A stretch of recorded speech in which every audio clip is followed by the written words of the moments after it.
Muchas gracias, Patricia. Gracias a quienes hacen posible estas actividades dentro del CIES. Bueno, me corresponde presentar un libro que se publicó el año pasado, que está disponible como en publicación electrónica en las ediciones de la Universidad Autónoma Metropolitana Xochimilco. Y se llama Metodología de los bordes, psicoanálisis y lógicas no clásicas, porque trato de establecer tres conceptos que me parecen clave, tanto para la lógica como para el psicoanálisis.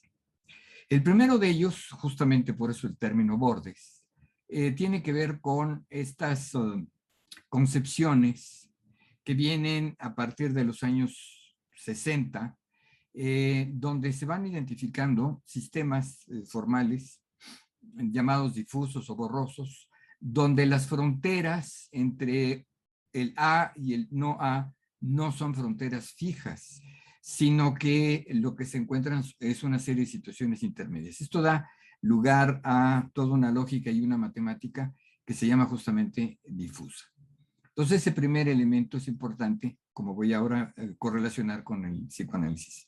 El segundo elemento que me parece importante es que junto con estas lógicas difusas también aparece la idea, el concepto, la noción de que se puede establecer un sistema lógico que incluya algunas contradicciones que se llaman locales o que se llaman particulares, de tal manera que puedes tener un sistema de pensamiento racional que incluya contradicciones sin que esto lo haga trivial. ¿Qué quiere decir trivial? Que se pueda demostrar cualquier cosa. Entonces, esto ha sido un avance que desafortunadamente todavía no alcanza nuestros sistemas educativos, digamos, a nivel secundaria o prepa o incluso universidad.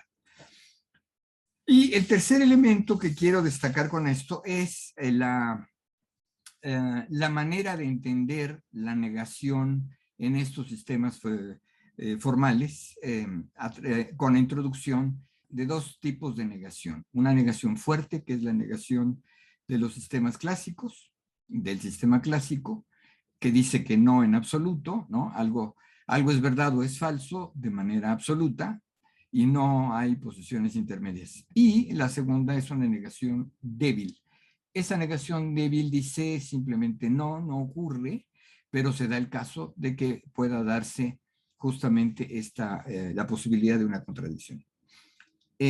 Todo esto está expuesto en el libro y bueno, quisiera volver a estos tres elementos desde la mirada del psicoanálisis. Como sabemos, Freud, con el descubrimiento del psicoanálisis, lo que nos habla es de una serie de bifurcaciones, de tal manera que la idea de este sujeto dividido es una cuestión fundamental para todo tipo de psicoanálisis. Y esa división subjetiva o esa división del sujeto se da, por ejemplo, entre el saber y la verdad. Entonces, los sujetos en la clínica asumen una cierta verdad, ¿no? En el relato familiar van construyendo un conjunto de ideas, de narraciones sobre las cuales algo saben. Pero hay elementos de los que nada saben y esos elementos que nada saben de pronto irrumpen en ese discurso. Es decir, modifican el discurso que el paciente, la paciente nos viene narrando y de repente hay ahí una interrupción. Entonces, esta división que establece Freud esencialmente a partir del texto de La interpretación de los sueños de 1900 y que en el capítulo 7 va haciendo todo un andamiaje metodológico en el que distingue pues que hay una parte, lo que conocemos como aparato psíquico, eso que estudia la psicología, el consciente y el preconsciente, y que tiene que ver entonces con estos elementos clave de la memoria, el recuerdo, la percepción. Ahora que hablaba Jurado a propósito de la percepción tiene que ver con este elemento donde no solamente es la percepción instantánea del momento, sino también los recuerdos a los que queda asociada cualquier percepción.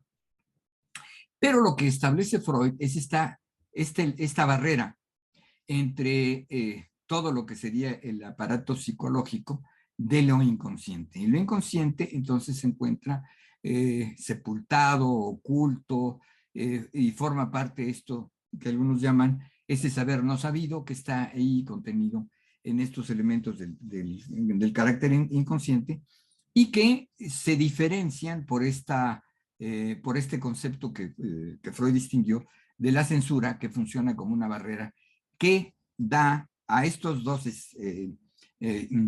instancias psíquicas, les da una completa independencia. Sin embargo, y es aquí donde me interesa subrayar lo difuso, donde aparece lo borroso, no siempre podemos estar absolutamente seguros de que esa barrera está perfectamente establecida. Recordemos, pues, que Freud distingue entre el proceso primario y el proceso secundario. El proceso primario, regido por el principio de placer, que trata de liberar tensiones y desagradables, y sobre todo trata de dar una satisfacción inmediata, plena, sin considerar tiempo ni nada más. Y también ese principio de placer obliga a romper con los principios racionales. Los llamados principios racionales, como son el principio de identidad, de no contradicción y de tercero excluido, se vienen abajo ante justamente estas nuevas lógicas que se desarrollan a partir de los años 20, en un arco de tiempo que va de los años 20 a los años 50, y que nos dan una visión completamente distinta. Hoy nadie sostiene, digo nadie dentro de los sistemas formales, nadie sostiene que son principios, sino que se trata justamente de algunos teoremas o de algunas suposiciones, pero desde luego no hay tales principios.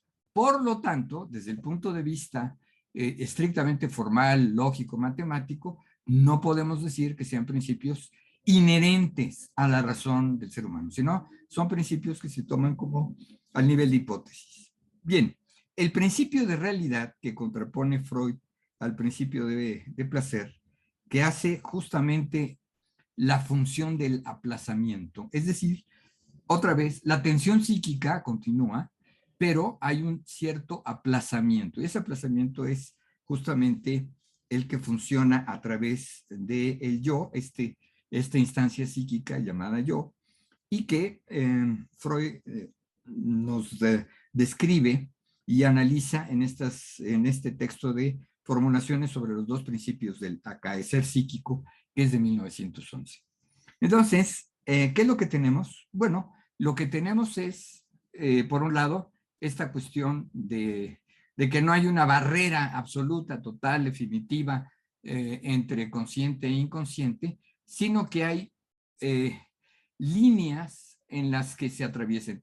Y eso es fundamentalmente claro en lo que llamamos formaciones inconscientes o procesos inconscientes, y especialmente el sueño, al cual, como sabemos, Freud le llamaba justamente la vía regia de acceso a lo inconsciente.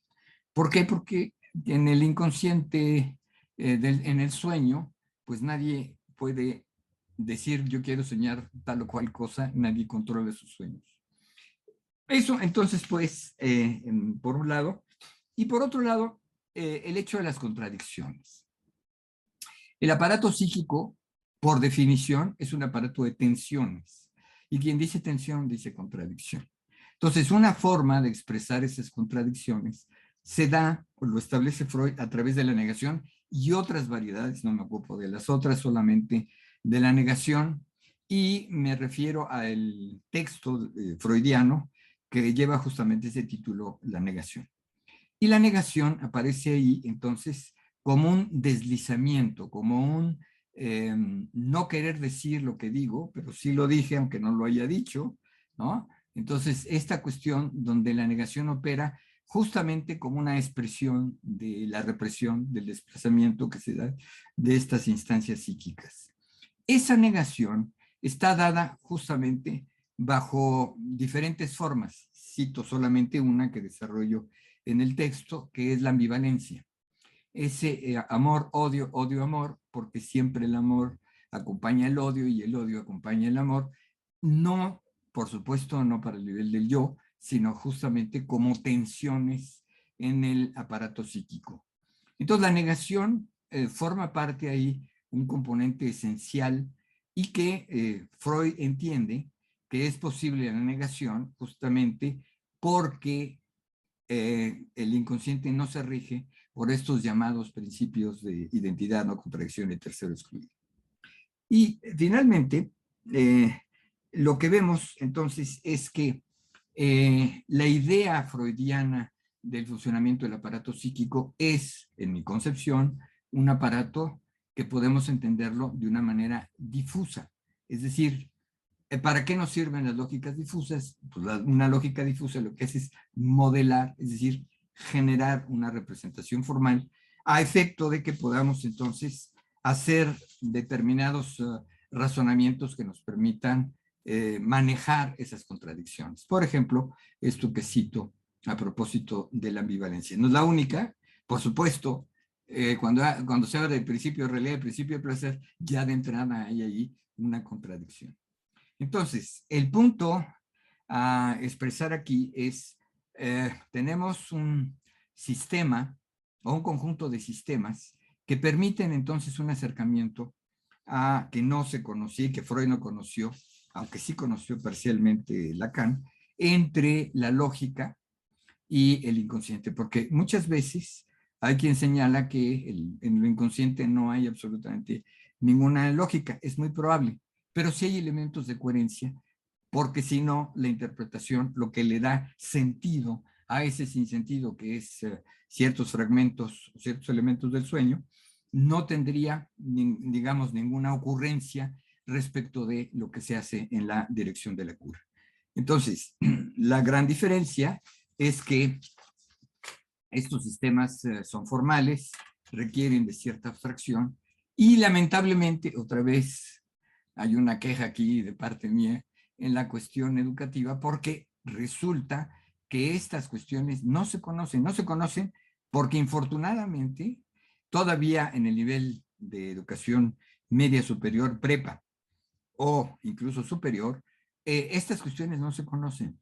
Y no se conocen porque desde la educación más elemental no se quiere ver nada con la matemática. Y algunos dicen, pues yo entré a psicología justamente para no entrar a la matemática, ¿no?